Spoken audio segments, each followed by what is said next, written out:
One situation that comes up a lot on my credit card consultations is being unable to get a credit card because of bad or non-existent credit. This is especially frustrating for those that want to jump into credit card rewards but can't because of past issues or because they don't have any history, which is often the case with students and those that have moved to the US. What's going on, everyone? It's Ernest from TripAstute. In this video, I want to talk about strategies to help build or establish your credit, especially if you're someone who's a student, someone who's had financial struggles in the past, or a new resident in the US.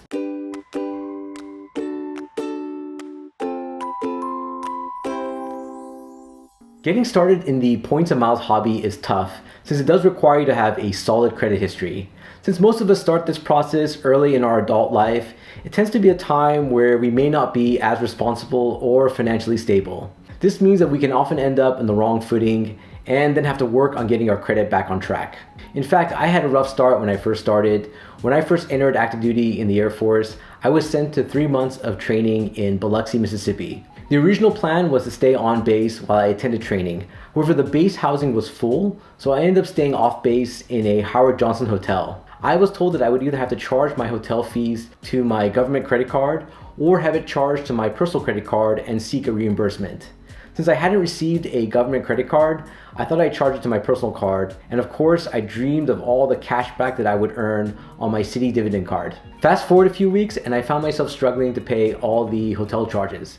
I didn't have enough of a credit limit and my income wasn't enough that I could just pay off the charges while I waited for a reimbursement. I also took a hit to my credit score since I maxed out my credit card, which meant that my credit utilization was extremely high. I ended up asking for assistance and getting moved back onto base, but it was a rough experience and a good reminder of how getting started can be tough. So today, I want to run through the strategy for building your credit history and increasing your credit score and limits. This is especially important for those of you that have had credit issues or mistakes in the past, students, and new residents in the US. For a lot of you, this may not be an issue since you have an established credit history and score, but I still think it's important to know, especially since many of us have people in our lives that are just starting out. Anything that we can do to steer people toward responsible and optimal credit use is a win in my book. But before we get started, if you're new here, welcome to our channel. TripAstute is a travel channel that is focused on sharing ways to make travel easier, affordable, and more enjoyable. Traveling can be stressful and expensive, so we're looking for ways to help you maximize your experience through travel tips,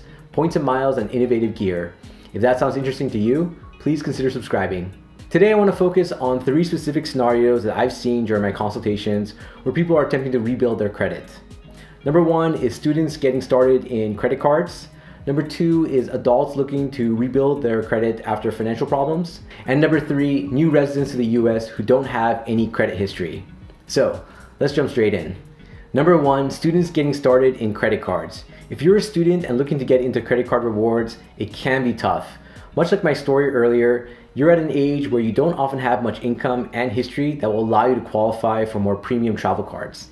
I know some people will recommend being an authorized user on someone else's account, like a family member or friend. While this can help to boost your credit score, I don't recommend it. Not only are you at the mercy of whether the primary cardholder pays their bills on time, but it doesn't hold as much weight as developing your own credit. Plus, down the line, it can often show as an open account in your credit history, which might hurt you when trying to get a new card. For this group, I usually recommend focusing on student credit cards. These cards oftentimes reward you with higher credit limits based on good payment and usage habits. 2 credit cards that I recommend for students getting started are the Capital One Journey Student Rewards and Discover It Cashback for students.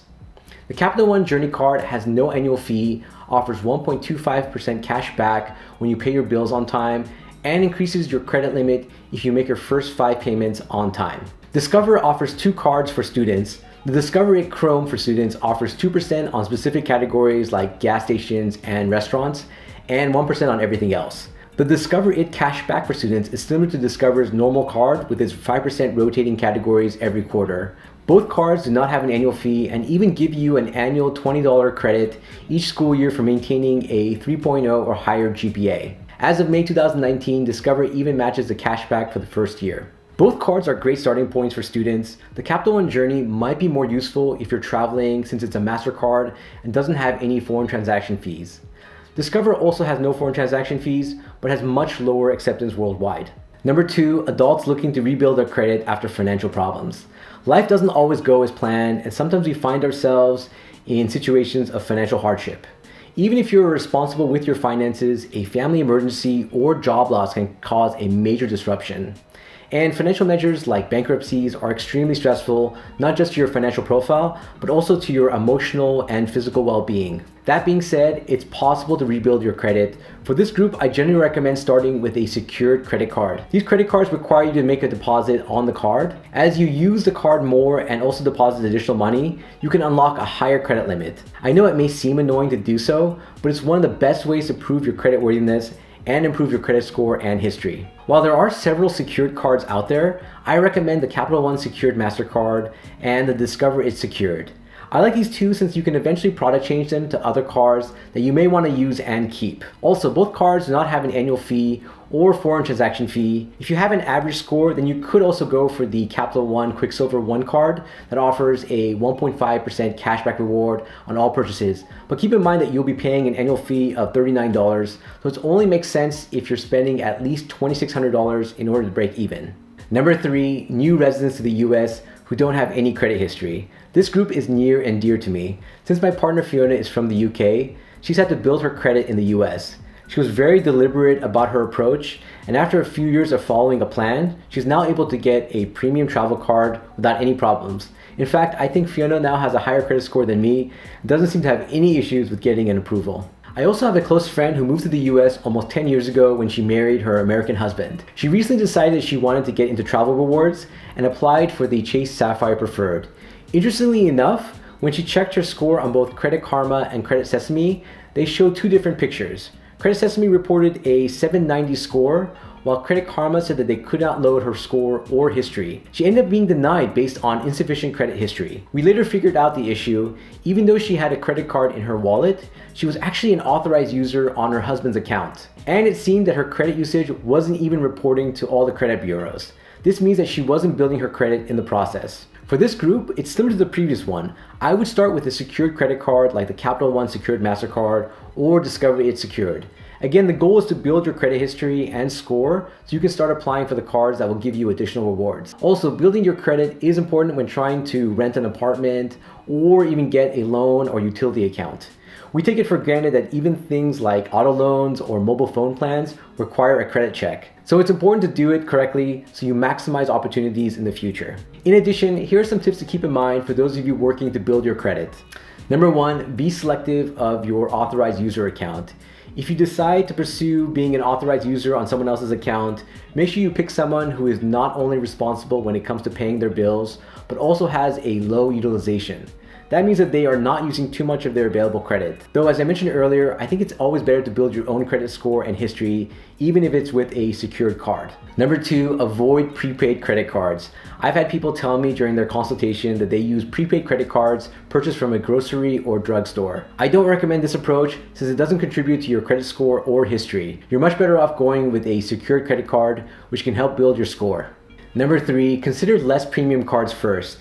There is a tendency in this hobby to move too fast and try to get premium cards before you're ready or qualified.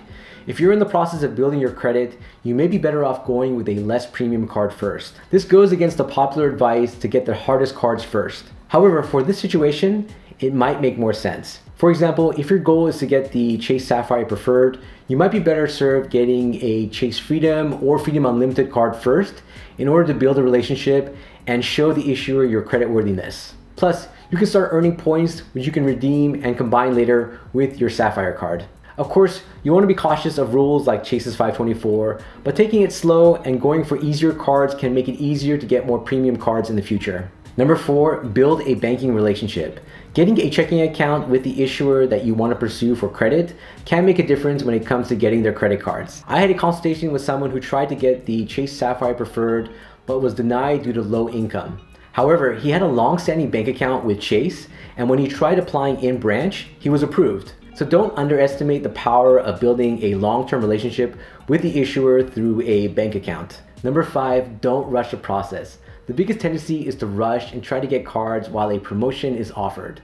For those of you trying to build your credit, take it slow. This is a marathon and not a sprint, and there will always be another promotion or even a newer and shinier card in the future. I know it seems like a missed opportunity, but in the long run, you're better off building your credit slowly and methodically, rather than just pushing through so quickly. Do you have any tips for those looking to build their credit? I know many of you have gone through this process, so please share so we can help others getting into credit card rewards and travel. If you're interested in applying for a credit card, whether it's a secured or premium card, we would love it if you use our link in the video description or on our website. It's an easy way to support our channel, especially if you found our content to be valuable and helpful. Also, if you need help with picking the right credit card or developing a card strategy, sign up for our free card consultation service. You basically fill out a questionnaire and schedule a 15-minute video or audio call with me to review your recommendation. Hope you enjoyed the video and found it useful. If so, please give us a thumbs up and consider sharing the video with others. It really helps us with growing our channel and community. Until next time, travel safe and travel smart.